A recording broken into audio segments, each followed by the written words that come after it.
경남을 비롯해 전국적으로 공직자에 대한 LH발 부동산 투기 의혹이 여전합니다.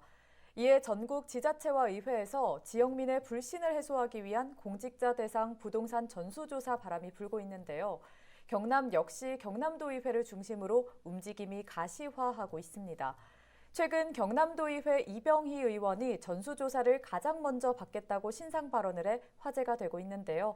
오늘 이병희 의원을 직접 모시고 이야기 나눠보고요. 이와 함께 국민의힘 도당 차주목 사무처장님과 관련 내용 짚어보겠습니다. 어서 오십시오. 반갑습니다. 반갑습니다. 네, 경남도의회뿐만 아니라 도내 타 기초의회도 그렇고 지자체 행정부에서도 공직자 부동산 전수조사가 확대되는 네. 분위기입니다. 이런 분위기가 도민들이 갖는 투기 의혹 해소에 처장님이 생각하시기에는 순기능을 할 거라고 보시는지 아니면 좀 과한 조치다 이렇게 보시는지 궁금한데요. 예, 우리 의원님이 약간 잘 진단해 주셨는데 예.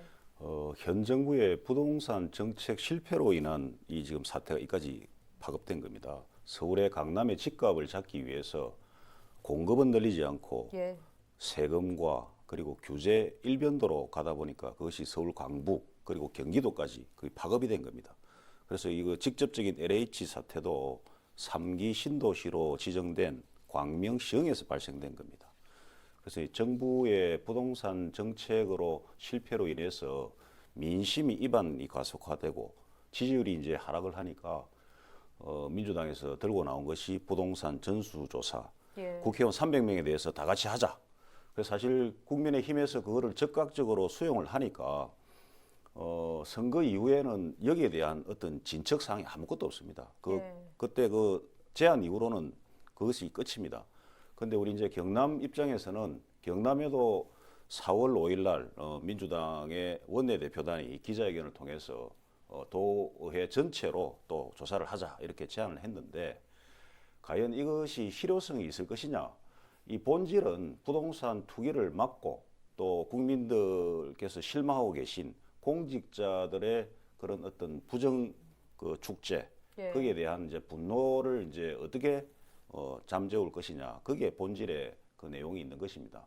그래서 이 문제는 좀 더 그 본질에 대해서 어떻게 하는 것이 더 맞는지 또 좀 더 심사숙고가 필요하다 이렇게 보여집니다.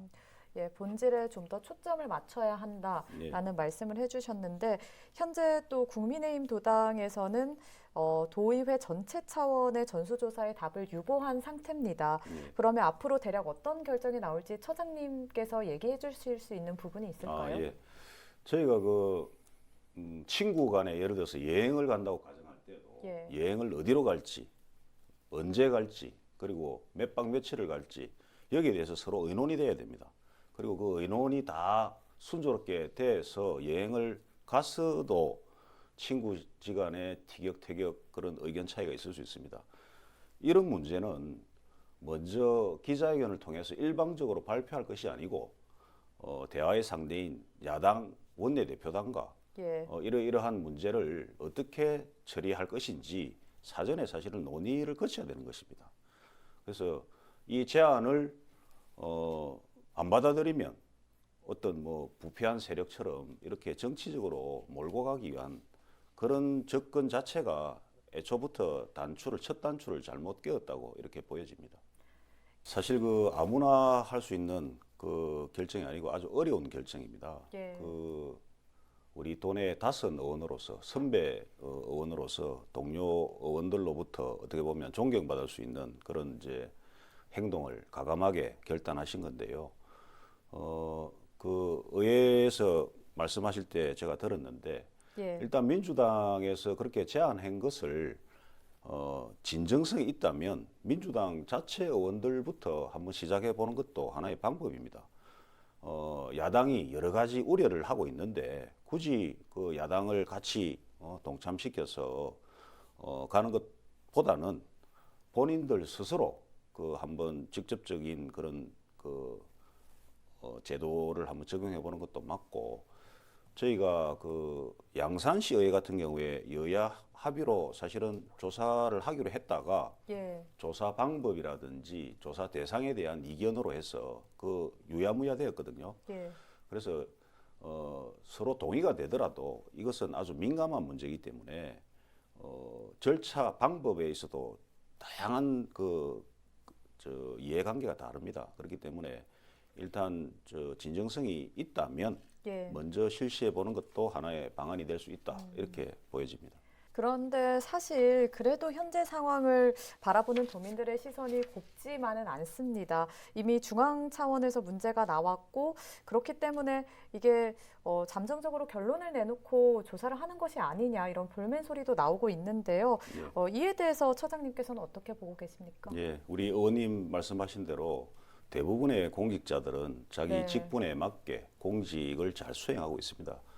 몇몇 이제 사람들로 인해서 이런 문제가 발생이 됐는데 저희가 아까 이제 실효성 이야기를 했지만 이번에 2,540명 경상남도의 경우에 4급 이상 공직자, 공공기관 직원 포함해서 가족까지 2,540명을 전수조사했다고 하는데 4명에 대해서 의심이 간다. 그것도 확실하게 부동산 투기가 있다는 것이 아니고 그래서 예. 조사를 의뢰한다는 건데 이런 이제 조사는 어떻게 보면 형식적인 조사에 그칠 수가 있다. 많은 시간과 인력을 낭비했는데 대부분의 부동산 투기는 우리가 상식적으로 본인 명의로 하지 않고 예. 다른 사람 명의를 빌려서 또 뭐 지인이나 이렇게 하는 것이 저희가 알고 있는 상식인데 이런 그냥 단순한 인위적인 이런 조사로 어떻게 부동산 투기를 잡아낼 수 있느냐. 이거는 보여주기식 조사에 지나지 않는다. 그렇다면 앞으로 부동산 투기가 일어나지 않도록 하는 그 방안을 강구하는 것이 더 중요하다고 보고 지난 4월 29일 날 국회 본회의에서 이해충돌방지법이 통과가 됐습니다. 그 대상자가 공무원뿐만 아니고 선출직 우리 공무원, 지방의 의원들도 다 포함이 됐습니다. 그 전체 숫자가 190만 명에 이릅니다. 가족까지 포함하면 500만 명에 이릅니다. 그래서 공직을 수행하면서 알게 된 정보를 가지고 사적 이익을 추구할 경우에 이 처벌도 아주 무겁게 되어 있습니다. 7년 이하의 징역. 그래서 이제 이런 법안이 국회에서 통과됐기 때문에 예. 앞으로 실효적으로 그러면 후속적인 시행령 또 우리 경상남도 같은 경우는 자치 법규를 어떻게 마련할 것인지 거기에 대해서 좀 더 집중해서 사후 약방문보다는 앞으로 어떻게 이것을 보완하고 치료해 갈 것인가 거기에 중점을 두는 것도 좋은 방법이라 이렇게 보여집니다. 네, 차장님 그러면 민주당에서 먼저 전수조사를 받겠다라고 하면 예. 국민의힘도 긍정적인 답변을 고려해 볼 가능성이 있을까요? 예. 민주당이 진정성을 보이고 또 예. 자기들이 직접 그런 부동산 전수조사에 임해서 그 실천이 된다면 저희도 적극적으로 검토하도록 그렇게 하겠습니다. 경남도 의회가 앞장서서 전수조사에 임해야 한다라는 말도 나오고 있거든요. 이건 네. 어떤 의미일까요? 뭐 그런 의견도 있지만은 제가 말씀드리고 싶은 것은 지금도 지방 의원들은 재산 등록 제도가 있습니다. 예. 근데 그것을 얼마나 내실에 있게 하느냐 그게 중요하다고 봅니다. 그러니까 그것을 잘못 신고하거나 누락하면 과태료 2천만 원 이하 이렇게 돼 있는데 예. 그것을 좀 더 내실화할 수 있도록 보강하는 것도 필요하고 현재는 재산을 등록하고 공개할 때 그림 파일인 PDF 파일로 이렇게 공개를 지금 하고 있습니다. 그러면 저희 일반 도민이나 시민단체에서 이 내용이 맞는지를 검증하려면 예. 일일이 그 내용을 다 자기가 수기로 이렇게 적든지 타자로 다 쳐야 됩니다. 그러니까 불성실하게 공시를 해서 그것을 검증할 수 있는 기회를 갖지 못한다. 그럼 이것은 엑셀 파일로만 바꾸면 됩니다. 엑셀 예. 파일로 바꾸면 어느 지역에 어떤 공직자가 어떤 땅을 소유하고 있는지 그런 통계 자료가 바로 나올 수 있습니다. 그거는 지금이라도 경상남도 의회에서 자치 법규를 정해서 그렇게 할 수 있는 겁니다. 할 수 있는 것부터 하나하나 차근차근 제도적으로 그렇게 보완해 나가는 것이 옳은 방법이다 이렇게 보여집니다. 예, 알겠습니다. 오늘 이야기는 여기까지 나누도록 하겠습니다. 예, 고맙습니다.